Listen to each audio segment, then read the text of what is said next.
감사합니다. 네, 안녕하십니까. 우리 경륜과 힘이 넘치시는 김의재 대표님 말씀, 또 우리 과분한 이규택 우리 의원님 또 소개 말씀, 그리고 그 사랑 담아서 신교철 선배님 말씀 너무 또 그리고 함께 참석해 주신 우리 많은 대표님, 의원님, 또 이사님, 그리고 애국지사님들 너무나 감사합니다. 제가 오늘 주제넘게 자유진영 10대 강령 제안이라는 제목을 가지고 우리 이 유서 깊은 헌정회관에 또 정말 우리나라의 동량이라 할 수 있는 우리 자유헌정 포럼에 이렇게 서게 되어서 너무나 깊은 영광으로 생각합니다. 그 제목이 너무 거창해 보이지만 이 제목을 생각하게 된 배경은 간단합니다. 저희들이 말씀하신 것처럼 약 10년 가까이 굉장히 국가적인 위기를 느끼고 언제 자유민주주의 번영에 이 정말 힘찬 비상을 볼지 고대하면서 오랜 세월이 지나고 있는데 그간에 보면은 돌파구가 쉽게 보이지 않고 오히려 갈수록 왜 우리 진영의 결속력이나 여러 가지 구심적인 부분이 모자랄까 그런 안타까움을 지닌 분들이 많으셨으리라 생각됩니다. 그런데 모든 그 인간 그 세상의 일들에서 어떤 정신적이고 이념적인 구심이 그 형성되지 않으면은 실체적인 이런 현실적인 세력도 힘있게 형성되기 어렵다는 것이 좀 현실이라고 생각됩니다. 그런 면에서 우리가 그냥 당연하게만 자유진영, 자유민주주의 이렇게 다 보수, 다 당연하게 우리가 존재하는 것으로 생각해 왔던 것들이 조금 너무 정리되지 않은 채로 오래 지나다 보니까 우리 진영 자체에 많은 약화를 가져오지 않았나. 그래서 종국에는 도대체 보수가 뭘 말하는지 또 자유진영이 뭘 뜻하는 건지도 애매하고 결정적일 때는 특히 더 그렇게 되지 않았나 생각합니다. 그런데 10개를 넘는 건 힘들고 10개 정도로 우리가 압축할 수 있을까? 그래서 저는 제가 어떤 말을 써가지고는 그건 도저히 감당이 안 될 것이다. 이렇게 생각을 하고 제가 전거를 가져온 것은 여기에 있는 10가지의 태제랄까요? 명제는 이승만 대통령의 건국기념사, 그리고 박정희 대통령의 제6대 대통령 취임사, 그리고 대한민국 헌법, 이게 답니다. 그러니까 우리 이승만 대통령의 말씀, 그리고 박정희 대통령의 말씀, 그리고 우리 자랑스러운 대한민국의 헌법, 이 안에 있는 말들을 가지고 10가지의 문장을 뽑은 것입니다. 그래서 이 10가지의 문장 뜻을 가지고 우리가 한번 우리의 구심을 확인했으면 좋겠다고 생각됩니다. 첫째로 보면은 이 10개 중에 하나를 남기라면 이 말을 남기고 싶습니다. 너무나 한 문장으로 간단한데 이승만 대통령이 1948년 8월 15일 건국기념사에서 76년 전에 민주 정체의 요소는 개인의 근본적 자유를 보호하는 것이다 라는 정말 명언을 남기셨습니다. 그래서 이제 민주 정체, 민주주의라고 하지 않고 정확하게 민주 정체라고, 정치 체제라고 이렇게 표현을 했습니다. 그러니까 민주 정부, 민주 정치 체제. 당연히 이제 자유민주 정치 체제죠. 그런데 우리가 흔히 민주 정부, 민주 정치 체제 그러면은 다수결 이런 말이 이제 쉽게 나옵니다. 민주주의, 민주 정부, 민주 정체 요체는 다수결 아닌가? 그런데 이승만 대통령은 절대 다수결이라 하지 않고 개인의 근본적 자유를 보호하는 것이다 라고 했습니다. 오늘날 바로 옆 지금 국회의사당에서 벌어진 여러 가지 폭거가 얼마나 이 말이 훌륭한지를 잘 보여주고 있다고 생각됩니다. 민주라는 말을 앞세워서 사실은 다수의 폭거, 다수의 폭정, 그리고 선출된 독재 이런 것을 거리낌 없이 행하면서 그것이 민주 정치 체제의 정반대라는 것을 깨닫지 못하고 있습니다. 그러나 이미 76년 전에 건국자는 명확하게 그것을 우리에게 제시했다는 것이죠. 그래서 개인의 근본적 자유를 보호하지 않는 다수결, 이건 거짓 다수결, 거짓 민주 정치에 불과하고 결국 다수를 내세워서 우리 좌익혁명들이 많이 보여주었듯이 종국에는 다수결조차도 부정하고 마는 그러한 독재체제, 1인 1당 독재체제에 이르고 만다는 것을 역사가 잘 보여주었는데 이승만 대통령이 이미 이제 76년 전에 명확하게 이 부분을 제시했다고 보입니다. 두 번째는 이제 박정희 대통령 그 제6대 대통령 취임사. 제가 태어나기도 전이에요. 저는 이제 69년에 태어났는데 1967년에 벌써 이런 말씀을 남기셨더라고요. 뭐 훌륭한 말씀이 워낙 많지만 저는 이 말씀이 굉장히 이제 인상적이었습니다. 이제 한마디로 이제 경제에 대한 관점을 말씀하고 계신데 박정희 대통령 우리나라의 뭐 근대화 경제 부흥과 뗄 수 없고 심지어는 그 좌파 진영에서도 그거조차 부정하면 자기들이 너무 말이 안 되니까 좀 인정하는 듯 하면서 사실은 왜곡합니다. 그러니까 박정희 대통령을 그냥 경제 좀 발전시킨 사람 이렇게 이제 가두려고 하는 거죠. 그리고 조금 더 나가면은 뭐 혼자 경제 발전했나? 국민들이 땀 흘려서 그랬지. 이렇게 이제 말이 휙 시작합니다. 그런데 박정희 대통령 이 말을 보면 그 경제 부흥 건설의 한가운데 있으면서 경제 건설 없이는 빈곤의 추방이랑 없을 뿐 아니라 경제 건설 없이는 부정부패의 온상이 되는 실업과 무직을 추방할 수 없기 때문이며 이렇게 나가시는데 요 앞부분에 세 가지의 공공의 적을 말씀하십니다. 우리나라의 3대 공적. 그게 빈곤, 부정부패, 세 번째 공산주의. 그렇게 그 세 가지가 우리나라의 3대 공적이다. 그런데 그 3대 공적을 극복하기 위해서 공의, 경제건설이 필요하다. 이렇게 나갑니다. 그러니까 그 다음에 경제건설이 있어야 공산주의에 대한 승리가 있을 수 있다. 이렇게 이제 한 것이죠. 그런데 우리가 박정희 대통령의 기초 위에서 또 1980년대 전두환 노태우 대통령 지나면서 대한민국의 경제 참으로 비약이 이루어졌고 오늘날 그 결실 속에 있으면서 그 경제 건설이 무엇을 목표로 했는지를 조금 소홀히 하지 않았나 생각됩니다. 그 경제 건설은 단지 우리가 물질적인 편의 또 그냥 잘 먹고 잘 사는 것 우리의 여가 이걸 위해서라기보다는 박정희 대통령 물론 그것은 기본이고 여기에서 앞부분에서 빈곤 가난도 물질적 가난만 이야기하지 않습니다. 정신적 가난을 이야기합니다. 사람이 물질적으로 가난하면은 정신적으로 가난해지기 쉽죠. 정신적인 풍요를 이루기 어렵고 박정희 대통령은 창의력까지 이야기합니다. 이 가난한 사람은 창의력을 발휘하기 어렵다. 그 말이 굉장히 놀랍습니다. 오늘날 AI 시대, 4차 산업혁명 시대의 창의력 강조하는데 박정희 대통령은 67년도에 벌써 우리나라 그냥 이 초기 산업화 막 이렇게 하고 있을 때 벌써 창의력을 이야기하고 창의력을 가로막고 있는 것이 물질적 가난이다. 그 물질적 가난을 극복해야 이 창의력을 발휘하게 된다.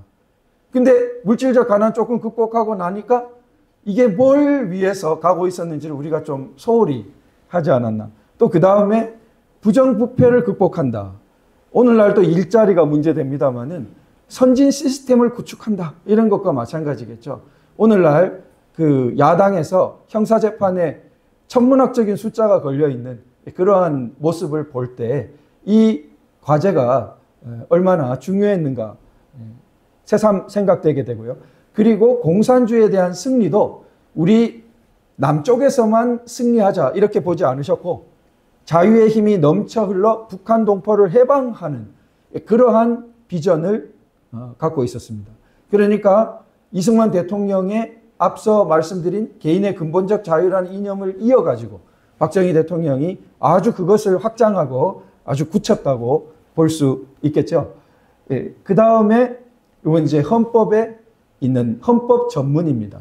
근데 헌법 보면은 본문이 있고 제일 앞부분에 전문이 있지 않습니까? 이게 전문인데 전문 내용이 세부적으로는 조금씩 바뀌었지만 제가 말씀드리는 3번, 4번 내용은 건국 때부터 지금까지 하나도 바뀌지 않았습니다. 그대로 76년간 계속해서 우리가 가져온 것입니다.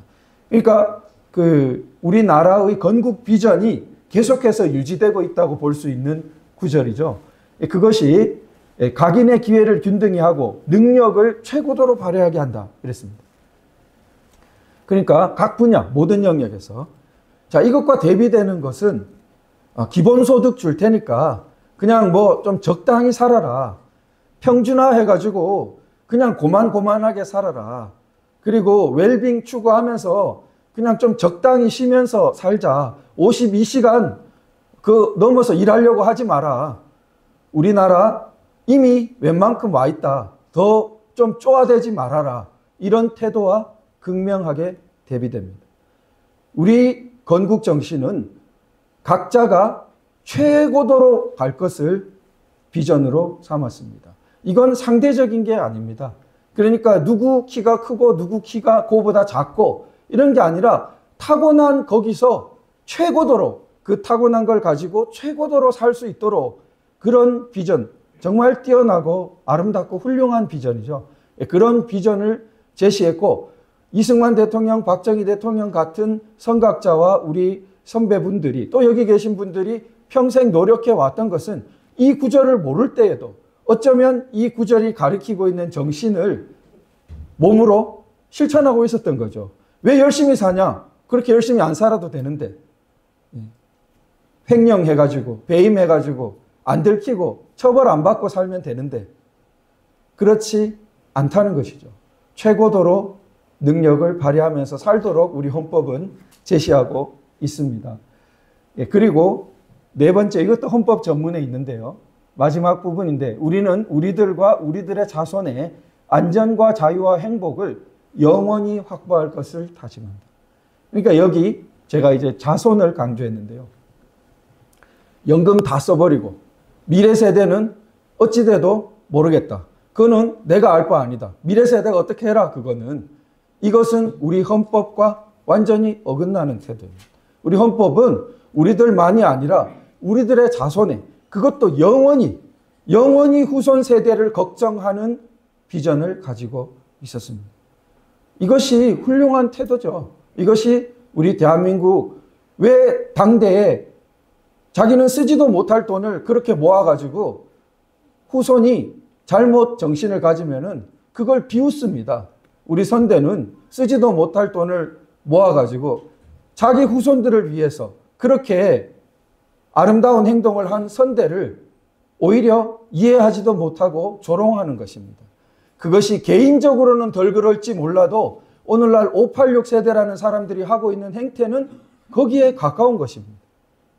얼마나 망령된 행동이겠습니까? 그러니까 이 앞선 세대에 자기가 쓰지 않고 왜 모으고 왜 물려줬겠습니까? 그것은 자손을 생각해서이고 그것이 우리 건국 정신이고 그것이 배워야 될 정신이고 지금도 유효한 정신이라고 생각됩니다. 이런 정신 있기에 연금개혁도 하는 것이고 우리가 지금 고통 분담을 해야 된다고 하는 것이지 이런 정신을 잊어서는 안 된다고 생각이 됩니다. 그래서 이 다섯 번째는 우리 헌법 3조에 대한민국의 영토를 한반도 전체로 하고 있는 그 좌익 진영에서 제일 싫어하는 헌법 조문입니다. 북한 김일성 일가가 제일 싫어할 수밖에 없겠죠. 저 말은 뭘 가리킵니까? 니들이 차지하고 있는 지금 한반도 북쪽은 뭐라는 겁니까? 우리 땅이라는 거죠. 들으면은 밤잠을 잘 못 이루는 구절이죠. 근데 우리는 건국 때부터 이 구절을, 이 조문을 계속해서 유지하고 있습니다. 그러니까 북한이 이 조항을 어떻게든 헌법에서 빼고 싶어 합니다. 그런데 북한이 빼고 싶어 하는 것은 이해가 되는데 우리나라에서도 심심치 않게 이제는 이 조항을 빼자고 이야기들이 나옵니다. 학계에서부터 이야기가 나오고 이 조문은 사실상 사문화된 것 아니냐 이렇게 이야기를 꺼냅니다. 함부로 빼자고 이야기를 못하니까 전주곡으로 그런 이야기를 하는 것이죠. 자, 이 조문이 있기 때문에 그 3만 명 달하는 탈북자들은 귀순함과 동시에 우리 대한민국 국민 자격을 바로 취득하죠. 실제적으로 실효적으로 작동하고 있는 조항이고, 문재인 정권 때 해상으로 내려온 탈북 청년들을 강제 북송하면 그것은 우리 국민을 강제로 사지로 보내는 것과 마찬가지라는 말이 나오게 되는 것은 이 조항이 있기 때문입니다. 그걸 난민이다, 뭐 흉악범이다, 흉악범, 난민 이런 말들은 지금 이 조항을 무시하고 있는 태도죠. 국민이 흉악범이라도 정당한 재판을 받아야 되고, 국민을 난민이라고 부르면 그건 안 되죠. 난민은 국민이 아닌 사람 말하는 것이죠. 그러니까 이런 부분이 굉장히 흐려졌다. 우리 보수 정당 내에도 사실은 그런 태도가 그 당시 있었습니다. 그러니까 이런 부분이 굉장히 좀 굳건하지 못했다라고 생각이 듭니다. 그 여섯 번째는 이제 헌법 4조인데요. 여기 짝으로 다닙니다. 3조, 4조. 근데 4조에서는 이제 영토가 한반도 전체니까 그러면은 당연히 어떤 말이 따라 나옵니까? 근데 사실은 지금 한반도 북쪽은 우리 실효적으로 주권 행사를 못하고 있으니까 그러면은 당위적으로 통일을 해야 된다는 것이 따라 나오게 됩니다. 그러니까 그런데 그 통일은 절대 자유민주적 기본 질서에 입각해서 자유통일을 해야 된다라는 것이 우리 헌법적인 명령이고 당위입니다. 박정희 대통령 때 이제 저 부분이 명확하게 들어갔는데, 왜냐하면 그 전까지는 민주 그러면은 다 자유민주주의를 말했는데 갈수록 공산주의 그 선전선동에 놀아나서 민주라는 말이 막 헷갈리게 돼가지고 자유민주적 기본질서라고 명확하게 이렇게 표현하게 되었습니다. 국가보안법도 전부 자유민주적 기본질서라는 표현을 쓰고 있습니다. 그런데 그 문재인 정권 때는 오직 평화, 그래서 통일을 말하면서 또 오직 평화 이렇게 실제로 대통령 연설문에서 그렇게 말했습니다. 이건 완전히 반헌법적입니다. 우리 헌법은 평화를 말하지만 그 앞서서 자유민주적 기본 질서를 반드시 말하도록 되어 있는데 그걸 빼버리고 오직 평화 이렇게 해버리면은 헌법과 반대되는, 헌법과 안 맞는, 대통령인데 헌법과 안 맞는 말을 하면은 심각한 상황이죠. 대통령은 헌법 수호의 최고 책임을 지는 사람인데 대놓고 한 번도 아니고 의식적으로, 의도적으로 여러 차례 그런 연설을 했습니다. 그렇기 때문에 우리나라의 이 자유헌정의 위기가 지금 현재 뚜렷하게 존재하는 것이라고 볼 수 있겠죠. 특히 이 자유민주적 기본질서라는 저 부분 하나만 우리가 확고하게 가져도 헌법재판소의 판시 같은 것들을 통해서 이제 우리 서독의 판시들을 도입하는데요. 그러면은 많은 우리 자유민주 정치체제 요소들이 저 속에 응축되어 있다고 볼 수 있습니다. 권력분립 원리라든지 뭐 사법부의 독립, 그리고 복수정당제도, 공정한 선거 이런 부분들이 모두 자유민주적 기본 질서라는 것 속에 이렇게 응축되어 있다고 볼 수 있겠습니다. 제가 뭐 이렇게 말씀드리고 있는데 사실은 많은 이제 조언과 가르침이 필요하다고 생각되고요.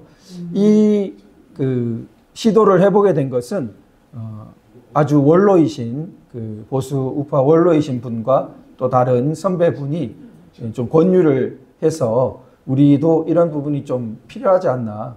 그래서 이제 좀 작업을 해보게 됐습니다. 그런데 이제 전부 10개가 다 인용이다 보니까 약간 제가 뽑아놓고 말씀을 드리니까 뜻밖이셨나 봐요. 원래 그냥 이제 문장을 자기가 이렇게 쓸 거로 생각했는데 다 인용구로 이렇게 하다 보니까 조금 그 의외라는 이렇게 반응을 보이셨는데 제가 생각할 때는 이렇게 인용구가 아니고서는 우리 자유진영의 의견 통일은 더 아득할 것 같습니다. 워낙 이 훌륭하신 분들이 많고 주장이 이렇게 강하시고 그러니까 만약에 자기 문장으로 이렇게 해놓으면은 동의를 못할 것 같아요. 그런데 여기 있는 것은 이승만 대통령, 박정희 대통령, 우리 대한민국 헌법 이게 다기 때문에 그러면은 저는 훨씬 좀 의견 합치를 이루기가 쉽지 않을까. 그러나 예를 들어 이승만 대통령의 다른 구절이 더 좋다. 박정희 대통령의 다른 구절이 더 좋다. 또 우리 헌법에서 저게 아니라 이게 좀 중복이 아니라 이 구절이 좋지 않나. 이런 것들이 뭐 충분히 가능하고 그런 검토는 꼼꼼히 이루어져야 되지 않나 생각됩니다. 그래서 그 7번째를 가보면은 이게 이제 법치주의와 관계되는 조항인데요. 누구든지 법률과 적법한 절차에 의하지 아니하고는 처벌, 보안 처분 또는 강제 노역을 받지 아니한다. 그래서 뒷부분은 그냥 일체 불이익이라고 생각할 수 있습니다. 그러니까 모든 국민은 법률과 적법한 절차 말고는 일체 불이익을 받지 아니한다. 공권력의 불이익을 받지 아니한다. 이런 부분이 이제 87년 헌법 개정 때 들어온 구절입니다. 그러니까 우리 그 박정희 대통령을 가운데에 놓고 보면은 박정희 대통령은 어떤 맥락 없이 나타난 게 아니라 이승만 대통령이 있고 이승만 대통령의 자유민주주의와 그 기초 토양 위에서 박정희 대통령이 나오고 그 다음에 박정희 대통령이 끝나고 그냥 뒤가 없는 게 아니라 박정희 대통령, 전두환 대통령 이어서 1987년 현행 헌법으로의 개헌이 있고 그 다음에 그 헌법이 유지되고 있습니다. 그러니까 1987년 때 개헌되어서 지금까지 장기간 유지되고 있다는 것은 그 전까지는 9차례 개정됐습니다. 그러니까 신생국으로서 사실 신생국이 절대 개헌하지 않는 완벽한 출발로 하는 것은 역사적으로 유례도 없고 무리입니다. 아이가 처음에 태어나서 이게 골격이 굳어지고 우리 모습이 되기까지는 많은 변화를 거치지만 골격이 꽤 형성되고 난 청소년기 이후가 되면은 평생 모습이 상당히 유지되지 않습니까? 마찬가지 이치라고 생각됩니다. 근데 우리나라가 신생국에서 건국 이념을 따라서 상당히 모양을 갖춘 그 건국 이념을 성숙시킨 그 모양을 갖춘 것이 바로 1987년이 아닌가 그렇게 생각됩니다. 그래서 1987년 개헌의 의미가 중요한데 이때 대표적으로 들어온 조항이 이 적법 절차라는 조항입니다. 이 적법 절차 조항은 4.19 세대가 이렇게 넣었다는 말도 있습니다. 4.19 세대는 이 당시 우리 신생국에서 민주주의라는 그 이상을 위해서 이렇게 꽃이 한번 이렇게 피는 듯 했다가 오랜 기간 5.16과 쌍생아로 이렇게 지내야 됐기 때문에 어떤 면에서는 잠재되어 있다가 87년 때 다시 한번 이제 그 꽃을 자기들이 바랐던 그걸 이렇게 피웠다라고 볼 수도 있겠습니다. 그런데 이 부분이 박정희 대통령의 어떤 치세와 또 여러 가지 활동이나 방향과 모순되냐? 저는 이제 모순된다고 보지 않습니다. 그러니까 아까 전에 우리 요 부분이 우리 이제 중요한 부분이라고 생각되는데 박정희 대통령의 이 말씀이 1987년에 이 우리 적법 절차를 도입하고 소위 이제 민주화 개헌, 직선제 도입하고 하는 이리로 가는 방향과 모순되냐? 오히려 여기서 경제 건설을 하고 중산층 시민이 형성됐기 때문에 많은 학자들은 이 안정적인 대한민국의 민주화 이행이 가능했다. 보통 그런 그 중산층 형성이 되지 않고 제도상으로 정치 제도상으로 뭐 선거 도입하고 직선제 하면은 보통 여러 동남아, 아시아 저개발 국가들에서 보이듯이 개발도상국에서 보이듯이 어떻습니까? 뒤집어져 버립니다. 다시 안정적으로 유지되지 못하고 엎치락뒤치락해서 그 민주화가 안정되지 못합니다. 우리는 어느 정도 안정된 시간을 거쳐왔다고 했는데 근래 10년간 굉장히 흔들렸습니다. 왜 그런가? 그러면 중산층이 상당히 형성됐고 그걸 토대로 서구적 민주주의에 가까운 민주화로 이행해서 세계가 굉장히 모범으로 생각했는데 왜 민주주의의 굉장한 후퇴 모습을 보이고 있는가? 여러 가지 원인이 있겠지만 우리가 이런 역사 자체를 제대로 좀 이렇게 소화하지 못한 데도 원인이 있지 않나 그렇게 생각됩니다. 그래서 우리 소위 보수우파 진영에서도 이승만 박정희, 그 다음에 우리 87년 헌법, 그리고 나아가서는 자유통일, 이렇게 이어지는 4단계적인 역사 흐름이 당연한 상식으로 이렇게 받아들여지면 좋은데 굉장히 헷갈리는 거죠. 그런 부분이. 자, 그래서 이 적법 절차 부분은 사실 그 영미 계열에서는 최고의 그 헌법 정신으로, 헌법 원리로 치고 있습니다. 그러니까 이때 우리나라가 아주 발달된 법치 원리를 도입했다, 이렇게 볼 수 있고, 그걸 헌법재판소에서는 이제 실질적 법치, 이런 표현으로도 하고 있는데, 여기 왜 실질적 법치 이런 말이 나오냐면은 그냥 법률이 있고 그 다음에 적법한 절차, 그러니까 말이 비슷비슷한 것 같지만 법률 플러스 적법한 절차, 이랬기 때문에 법률 이상의 것이 담겨져 있는 거죠. 그러니까 형식적으로 예를 들어 재판을 하고 판사가 땅땅땅 했는데 굉장히 이상한 데가 많아요. 예를 들어 뭐 증인도 제대로 부르지 않고, 그리고 그 재판 진행도 아주 가혹하게 하고, 방어권 그 행사가 제대로 안 되고, 구속 기간이 만료됐는데도 안 풀어주고 계속 구속하고, 그렇게 하면서 뭔가 불공정하게 재판을 막 하면서 판사가 판결을 내렸으니까 이거는 법치다. 형식적으로는 법치지만 실질적으로는 법치의 정신이 구현되지 못했죠. 박근혜 대통령 자서전 속에 그런 대목이 나옵니다. 그래서 과연 이게 그냥 형식적 형태만 이 법률에 의해서 절차가 진행되었다고 해서 그걸 법치주의가 제대로 구현된 거라고 볼 수 있을까? 이런 이제 문제 제기를 짧게 이렇게 하는 부분이 있습니다. 그것이 실질적인 과정까지 법의 정신에 의해서 되어야 된다. 이게 이제 우리는 절차라 되어 있는데 원어는 이제 과정입니다. due process of law 해서 그 법률도 그렇고 과정도 그렇고 다 적법한 것이 돼야 된다라는 겁니다.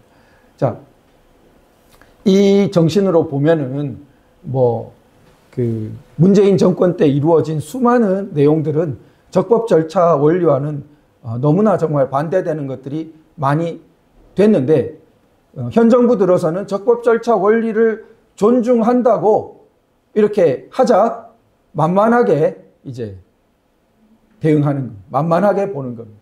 그러니까 문정부 시기에 소위 적폐청산 수사는 이걸 지켰겠습니까? 안 지켰습니까? 이거 완전히 무시한단 말이죠. 그 당시에 소위 적폐청산 수사는 이루 말할 수 없이, 예를 들어 야간 수사 이런 건 예사고 뭐 적법 절차 이런 건 무시되는 게 예사인데, 현 정부 들자 현 정부는 적법 절차 원리를 굉장히 존중하는 방식의 수사를 하니까 이 사람들은 아주 만만하게 본다는 거죠. 자, 그 다음에 우리가 이제 이 헌법 10조에 인간의 존엄성, 그 다음에 불가침의 기본적 인권, 이렇게 되어 있는데, 제가 여기서 강조하는 것은 이제 불가침입니다. 불가침은 글자로 보면은 절대 침범해서는 안 되는. 그런데 이게 보통 학자들은 미국에 양도할 수 없는 이런 말처럼 천부인권적인, 자연권적인, 인간이 준 게 아니고 우리가 자연적으로 타고나는 거, 물려받은 거, 자연적으로 있는 거, 그런 사상을 표현한다고 합니다. 인권이란 말이, 자, 학생인권 쓰이기도 하고, 학생인권 조례 아시죠? 학생인권 그러면서 인권 그러고, 북한인권 그러면서 또 인권 그럽니다. 어느 게 진짜 인권일까요? 자, 북한인권 이럴 때 그 인권에는 정말 우리가 인권이란 말을 떠올릴 때 자연스럽게 떠올릴 수 있는, 사람이 정말 생존 자체가 문제되고 지독한 자유 박탈이 문제되고 함부로 사람 구금하고 고문하고, 그리고 정신적 자유를 박탈하고 성경 가지고 있다고 평생 감옥에 가두고, 감옥 같은 그 정치범 수용소에 가두고, 이런 내용들이 문제됩니다. 그런데 학생인권 그럴 때 학생인권은 도대체 무슨 인권인가 우리가 생각해 보게 됩니다. 학생인권이 있으면은 교사의 권리는 어떻게 되는? 그럼 교사인권은 왜 없냐? 우리가. 근데 교사인권이란 말은 안 합니다. 학생인권이라 그럴 때 그 인권은 교사 인권이라는 말을 해도 별 이상하지 않게 그 수준에서 말하고 있는 것입니다. 이것은 불가침의 기본적 인권 수준에서 말하고 있는 것이 아닌 거죠.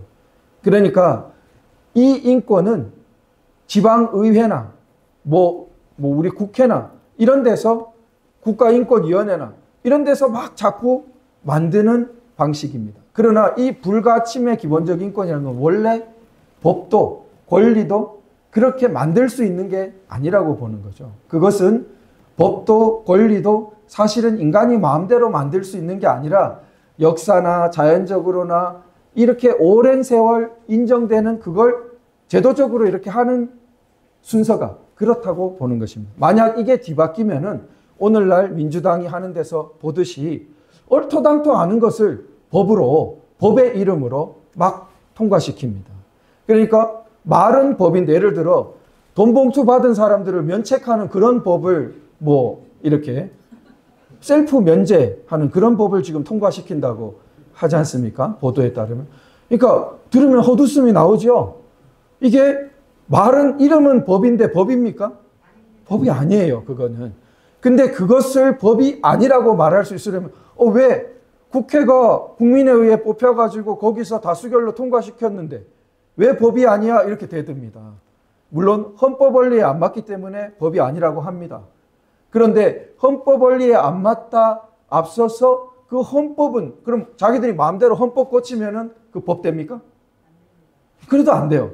그렇게 만든 헌법은 법의 정신에 안 맞아. 그게 우리 원래 지금 건국 때부터 내려오는 정신입니다.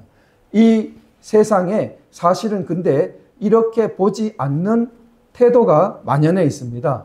그게 이제 이렇게 지금 자연적인 불가침, 아까 말씀드린 미국, 영국, 미국 쪽은 확고하게 이렇게 보는 쪽이고 프랑스는 양쪽이 섞였어요.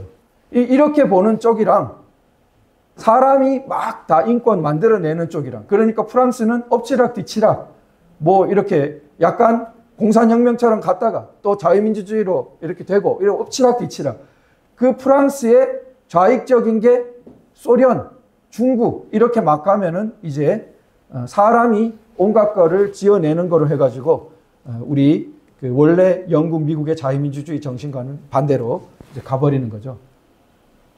자, 이 부분은 이제 다시 이승만 대통령의 건국 기념사인데요. 다 돼갑니다, 그죠?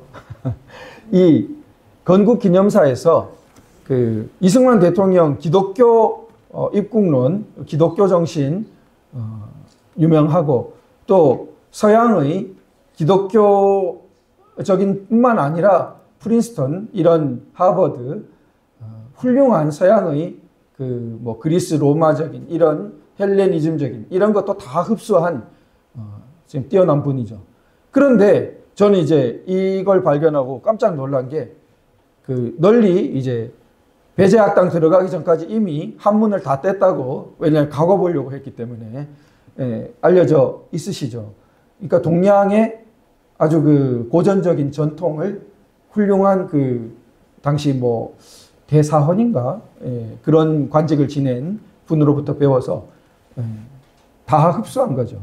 근데 그게 여기에 지금 제가 볼 땐 건국기념사에 표출된 것 같습니다. 우리가 이 공산당주의라고 표현했는데 우선 이제 공산주의라고 해보죠. 공산주의에 반대할 때 뭐로 반대하냐? 공산주의에 반대할 때 그러면은 기독교가 공산주의에 반대하는 게 당연합니다. 그 사람들도 종교 아편이라 그러고 목사님, 신부님 먼저 죽이고 막 이러기 때문에 반대하는 거를 당연히 이 대립된 걸 아는데 지금 이승만 대통령은 뭐가 공산주의에 반대된다 했냐? 태극이 반대된다 했어요. 우리 국기를 들어가지고 태극 원리가 공산주의에 반대된다 했습니다. 이건 굉장히 못 듣는 이야기입니다. 그러니까 이 태극 원리는 사실은 동양 철학 이렇게 하신 분들은 그냥 한마디로 요약하라 그러면 이제 태극을 많이 이야기하고 성리학의 출발도 태극에 대해서 철학적으로 풀고 그러니까 동양 어떤 서양의 자유라는 말로 요약되는 것처럼 동양의 굉장히 이제 태극이라는 말이 가지는 그 힘이 큰데 의미가 큰데 그거를 가져오셔서 태극은 어떻습니까? 빨간 거, 파란 거, 음과 양, 물과 불, 하늘과 땅 서로 대립하는 것 같지만 그걸 같이 이렇게 함께 놓고 있습니다. 서로 융합하는 그런 부분을 융합하는 이치를 표명한다. 그러니까 공산주의는 어떻습니까? 계급 갈등, 계급 전쟁이죠. 공산주의는 계급 전쟁. 그러니까 계급이 없어지는 유토피아. 이게 이제 공산주의의 골격이니까 계급 전쟁이면 그래서 어떻게 됩니까? 미워하게 합니다. 서로 미워하게 하고 서로 싸우게 합니다. 우리 고질적인 파당 싸움도 비슷합니다. 파당 싸움의 결과로 영국도 상당히 그런 자유민주주의가 확립되기 전에는 심각한 파벌 싸움이 있어가지고 그 영국사를 쓴 철학자가 멋있는 표현을 했던데요. 파벌 싸움이 이렇게 극치가 되면은 이 어떤 부당함도 자기 편에서는 박수갈채를 빼앗아갈 수 없대요. 우리 그 민주당의 대표가 포항에 갔더니 뭐 불사신이라고 플랜카드를 들고 오고 뭐 이렇게 모여가지고 했다고 언론 보도에 나옵니다.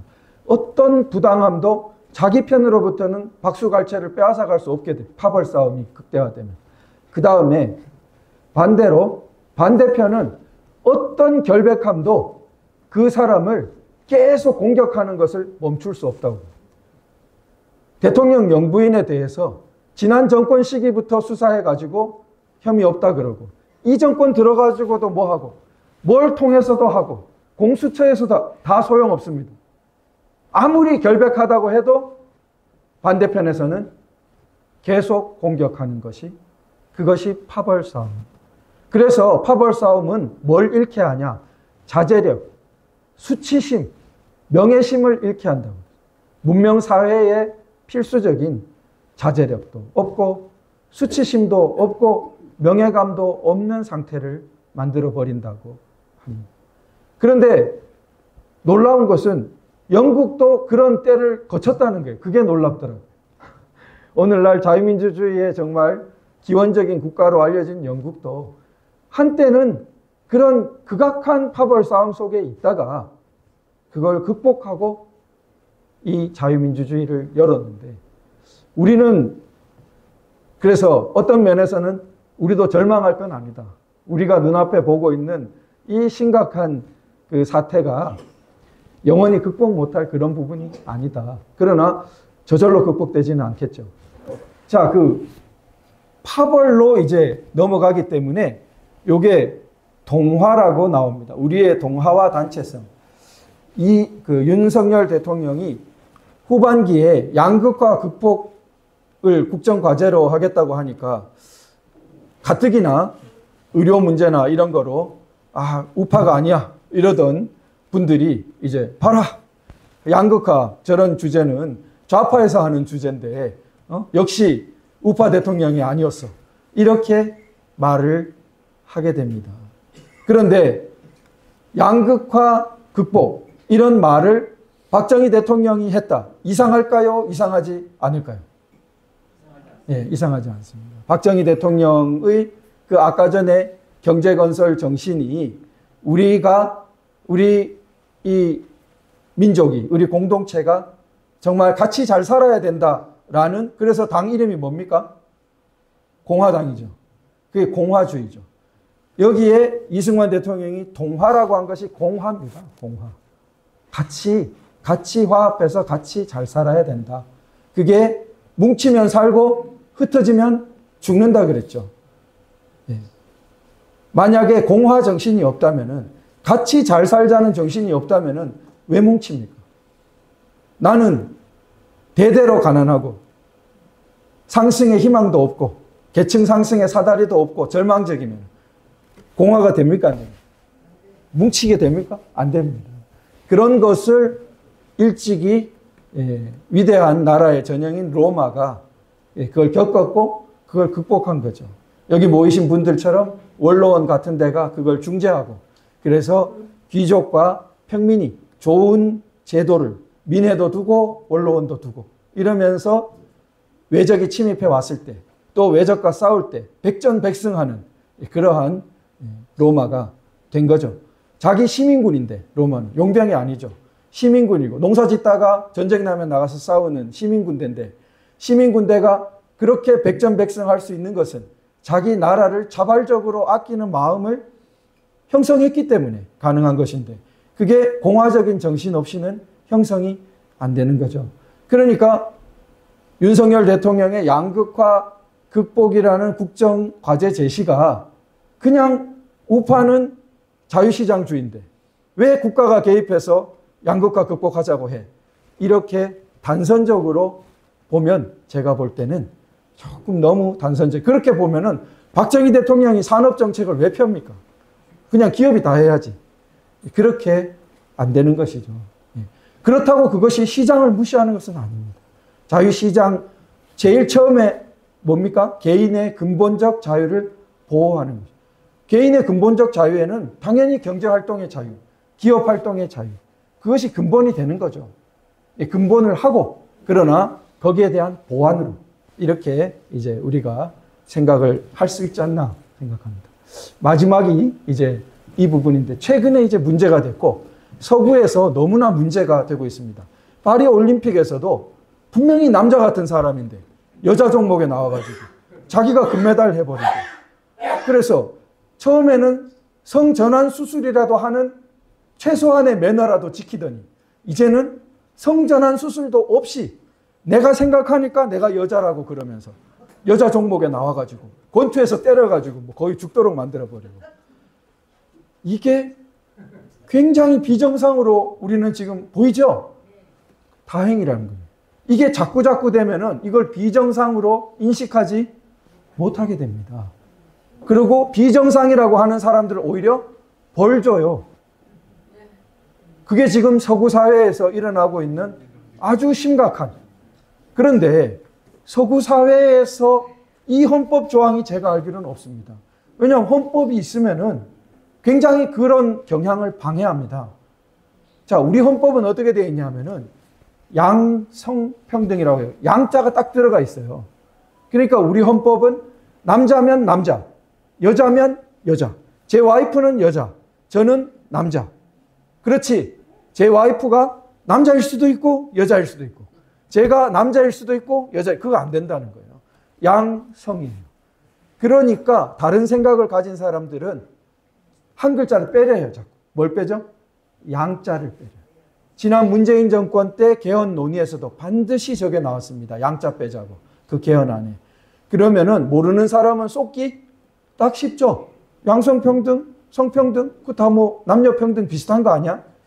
절대 아니라는 거죠. 양자 빼버리는 순간 아까 전에 그 서구의 난리가 그냥 정당화되는 것입니다. 저 성은 영어로는 양성, 그럴 때는 생물학적인 성을 말하지만 양자 빼버리고 나면 소위 서구의 그 난리가 난 젠더라는 말로 바뀌어버립니다. 그건 생물학적 성이 아니고 문화적인 성입니다. 그러니까 우리 헌법은 너무나 훌륭하게 이 구조를 건국 때부터 이렇게 유지하고 있어요. 그런데 소위 발전된 OECD 국가일수록 이걸 허물어뜨리고 있습니다. 저개발된 국가는 그런 거 신경 덜 쓰는데 경제적으로 풍요로워지고 난 다음에 사람들이 이제 엉뚱한 생각을 했어요.